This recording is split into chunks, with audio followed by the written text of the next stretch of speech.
So you finished the main story mode, killed the Justice League, and are now in the endgame, where the real fun starts in Suicide Squad. In this video, I'm going to explain the ins and outs of endgame gameplay, how to optimize your build, what loot you'll be chasing, and more. How the endgame works. Your main objective in the endgame is to level up your Finite Crisis rank. You increase your rank by completing Incursion missions on the highest mastery tier available to you. You want to be leveling up your Finite Crisis rank so you have access to the best loot in the game, tier 3 Infamy gear and the set bonuses they come with. There are currently 3 Incursion objective types to choose from: Ivy's Plant Defense, Lex 2's Signal Research, and Brainiac's Bug Farm. You should be familiar with how to complete these objectives since they were in the story mode. Incursions are challenging and get more intense as you progress through the tiers. Way higher enemy density, and there's gameplay modifiers that aren't in your favor. I'll explain how to perfect your build and get stronger later on in this video so you can take on higher tiers, but you should be more than ready for your first few mastery tiers after completing the main campaign. Incursions are not free to enter. Each time you enter one, it will cost you Promethium. You get a varying amount of Promethium from basically everything other than Incursions themselves: open world missions around Metropolis, contracts, Cargonauts, that's the red spiders, and completing your Raising Hell missions. I'll say this, always kill the Cargonauts, it is a lot of Promethium. Once you're in the Incursion, it is straightforward. My advice is that you only do what is asked of you. Stick to the objective. There are no extra points for killing more than you should have. An example is that if you're in a bug farming Incursion destroying crystals, just destroy the crystals, get in, get out, and play fast. The best way to go about progressing Incursions is to do one of each on the highest tier available, and just do that on repeat. This is also how you target farm loot, since each Incursion has different rewards attached to it. Complete the Incursions, get loot to take on harder Incursions, rise up the Mastery and Finite Crisis ranks. That is the endgame gameplay loop. This is also you can get the seasonal loot. This pre-season is Bane's Infamy set, but depending on when you watch this, it might be different gear, and the Incursion game modes might be different as well. Additionally, as you get stronger, you'll be able to increase your world tier, which puts harder enemies in Metropolis, but you'll get more Promethium,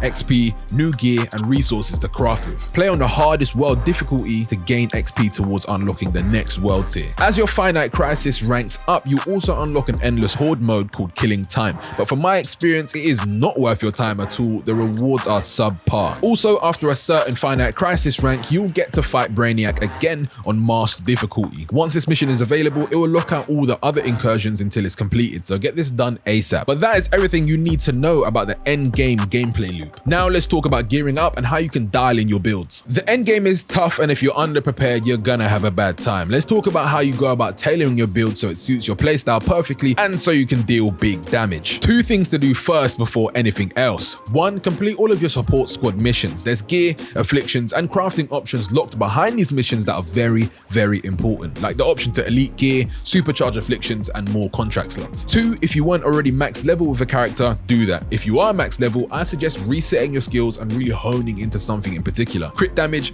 combos, specific weapons, the choice is yours, and it's free to reset at any time, but skills give you a nice starting point for your builds in general. So all builds are is synergy between your skills, gear, and playstyle, and then optimizing your gear to complement that synergy even more. So let's optimize. For starters, all of your gear should have perks on them. The general scenario will often be that the perks on your weapons and gear work great for your build, but the augments suck, and the augments are very important for maximizing your overall effectiveness. So let's change the augments the right way. In the Hall of Justice, your first option is to go to Penguin, select Overhaul, and choose a bit of gear you want to re-roll the augments on. Overhaul the weapon and it should give you 3 new augments. Something really important to know is that if your item only dropped with 2 augments, overhauling it will give it the 3rd. Make sure all of your gear has all 3 augments or you'll be missing out on a lot of potential. If those 3 augments are good and complement your build, that's it, you're done. But chances are 1 or 2 of them will be useless to you. Let's fix that by taking a trip across the hallway to Toyman. Toyman can re-roll specific augments in its modify tab. You can only change 1 augment with modify. Once you re-roll,